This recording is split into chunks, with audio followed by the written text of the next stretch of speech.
सियासी मैदान की हर बड़ी खबर से आगाह रहने के लिए हमारे चैनल आजाद सियासत को सब्सक्राइब करें और बेल आइकन को प्रेस करें। इंसाफ में चंदे पर लूटमार कोई नई बात नहीं है। टिकटों की तकसीम हो, पार्टी फंड में लूटमार हो, ये कहानियां नई नहीं हैं, ये पुरानी कहानियां हैं। हर बार ये कहानियां बाहर आई हैं, हर बार इन पर पर्दा डाला गया है और हमेशा चंदे को लूटमार और बेदर्दी से इस्तेमाल किया गया है। अब ये वुकला में जो फीसों की तकसीम का मामला है 1 अरब रुपए का, ये भी चंदे की लूट मार है ना। किसी ने अपनी जेब से तो ये फिर वकीलों को फीसें नहीं दी ना। माले मुफ्त दिले बेरहम वाली बात है। वकीलों की ये फीसें जो 1 अरब रुपया फीसें दी गई हैं, ये बेवकूफ लोग इनको चंदा देने वाले मिले हुए हैं जो वकीलों की फीसों के लिए चंदे देते हैं, जो पार्टी के मतलब सियासत के लिए चंदा देते हैं। ये जो पॉलिटिकल फंडिंग है, वैसे तो शौकत खानम और पीटीआई की फंडिंग को ऐसे ओवरलैप कर दिया गया है कि ना शौकत खानम की फंडिंग का समझ आती है ना पीटीआई की फंडिंग की समझ आती है। और इस हवाले से बहुत से जो कहानियां हैं वो सब जगह मौजूद हैं।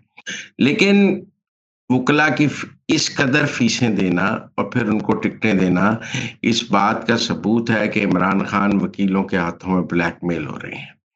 तहरीक इंसाफ को वकीलों ने यरगमाल बना लिया, कब्जा कर लिया, टिकटें भी ले गए, 1 अरब रुपए भी ले गए। इससे इमरान खान की कमजोर पर्सनैलिटी और उन किस हद तक वो वकीलों से ब्लैकमेल हो रहे हैं वो बात सामने आती है कि वो अपने केसों पर वकीलों को किस तरह, एक तो 1 रुपए की इमरान खान ने जेब से फीस नहीं दी। उन्हें क्या फर्क पड़ता है, कोई 5 करोड़ ले ले, कोई 10 करोड़ ले ले। चंदे के पैसे हैं, माले मुफ्त है, दिले बेरहम है, इसलिए किसी को दर्द नहीं। जब आप अपनी जेब से फीस दे रहे हो तो आपको दर्द होता है कि मैं इतने दूं या इतने ना दूं। लेकिन अगर आपने लोगों के पैसे पे लोगों को ऐशी करानी है तो फिर उसमें ऐसे है।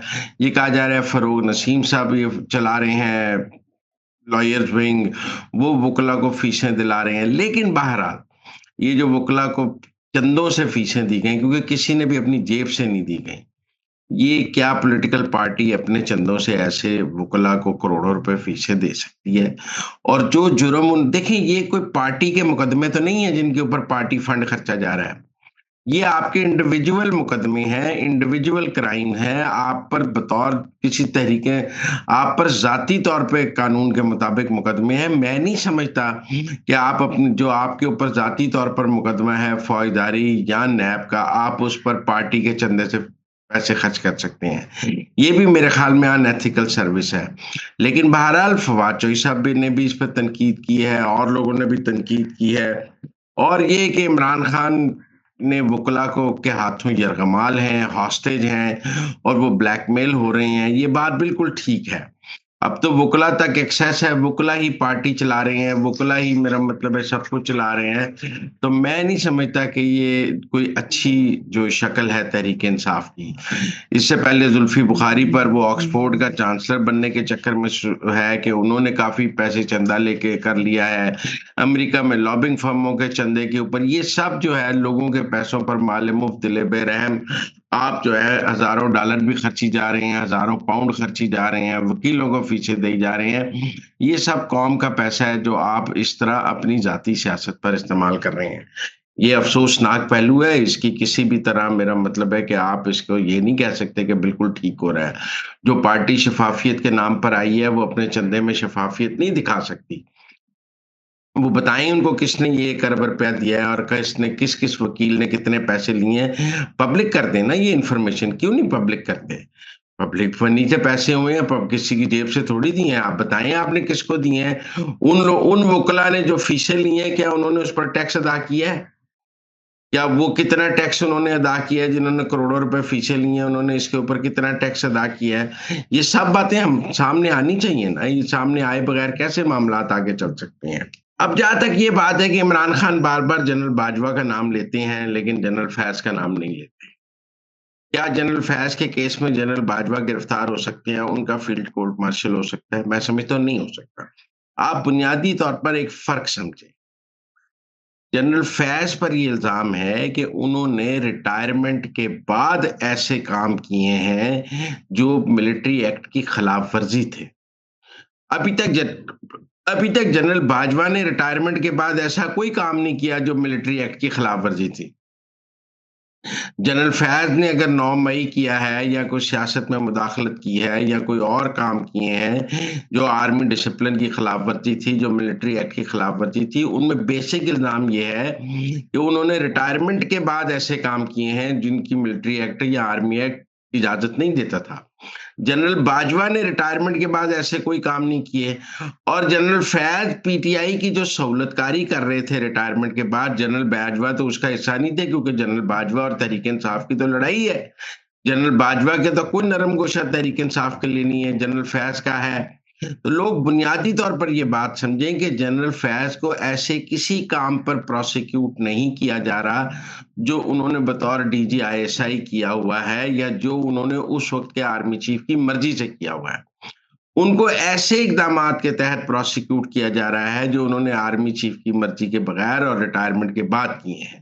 तो इसलिए उसमें जनरल बाजवा का को अक्यूज होना नहीं बनता, वो को अक्यूज नहीं बन सकते, लिहाजा वो जनरल फैज के मुकदमे में उन्हें साथ गिरफ्तार नहीं किया जा सकता। टॉप सिटी वाले मामले में भी जनरल बाजवा का ये मौकफ है कि ये उनकी मर्जी के बगैर हुआ है ना। टॉप सिटी वाले कहते हैं कि इसमें जनरल बाजवा ने भी पैसे लिए हैं, वो भी जनरल फैज तक महदूद है। इसलिए मुझे नहीं लगता कि जनरल फैज के फील्ड कोर्ट मार्शल में किसी स्टेज पर भी जनरल बाजवा की गिरफ्तारी या जनरल बाजवा को अक्यूज के तौर पे आएंगे, क्योंकि 9 मई में जनरल बाजवा नहीं मुलव्वस, 22 नवंबर में जनरल बाजवा नहीं मुलव्वस, उसके अलावा जो उन्होंने आर्मी एक्ट की खिलाफ वर्जी की है या 8 फरवरी के इंतखाबात में फैज असरअंदाज हो रहे थे उसमें बाजवा नहीं मुलव्वस, ये सब काम फैज जो है रिटायरमेंट के बाद कर रहे हैं। तो उसमें बाजवा तो मुलव्वस नहीं है, तो बाजवा को कैसे? इमरान खान को तो गुस्सा ही है कि बाजवा उनकी मदद नहीं कर रहा था। फैज पे तो प्यार ही इसलिए है कि फैज उनकी मदद कर रहा था। बाजवा पे की तो दुश्मनी यही है कि बाजवा ने मदद करनी बंद कर दी, और फैज से मोहब्बत ही ये है कि फैज मदद कर रहा था। सारा लड़ाई कोई असूलों की, कोई आइन कानून की तो नहीं है। लड़ाई तो जाती मुफाद की है कि बाजवा साहब मेरा जाती मुफाद पूरा नहीं कर रहे थे और फैज साहब मेरा जाती मुफाद पूरा कर रहे थे। तो इसलिए मुझे नहीं लगता कि बाजवा साहब, अब यहाँ आजकल बहुत खबरें हैं कि बाजवा साहब के को हाउस अरेस्ट हैं, उनके मिलने जुलने पर पाबंदी है, वो किसी को मिल नहीं सकते हैं, उनको घर से निकलने की इजाजत नहीं है। ये खबरें आधी सच हैं आधी झूठ हैं। ये ठीक है कि जनरल बाजवा को ऑफिशियली कोई इंटरव्यू देने से मना किया गया है, सहाफियों से मिलने से मना किया गया है, लेकिन वो सहाफियों को फोन शून करते हैं और अपनी बात करते हैं। ऐसा नहीं है कि उनसे मोबाइल ले लिया गया और वो किसी को फोन नहीं कर सकते।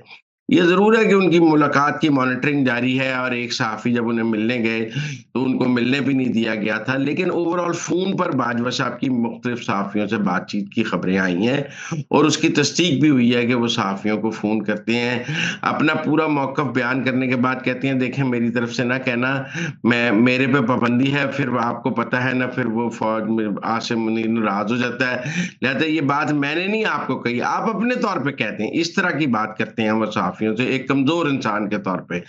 और दूसरी बात यह है कि सियासी मुलाकातें वो बिल्कुल नहीं कर रहे। एक आध शादी में वो गए हैं, वहां उनकी तहरीक इंसाफ के कुछ लोगों से मुलाकात हुई है, लेकिन ओवरऑल ये ठीक है कि जनरल बाजवा किसी भी किस्म की सियासी मुलाकात नहीं कर रहे हैं।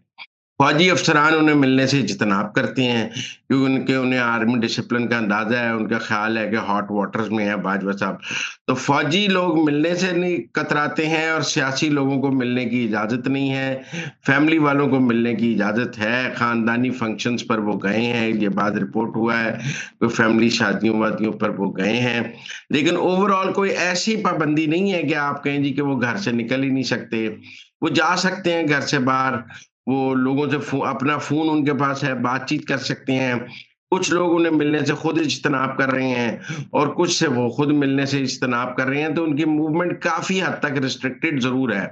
लेकिन ऐसे कहा जाए कि कोई बहुत एब्सोल्यूट बैन है उनसे, उनका कहीं घर से निकलने पर या मिलने जुलने पर, तो ऐसा नहीं है।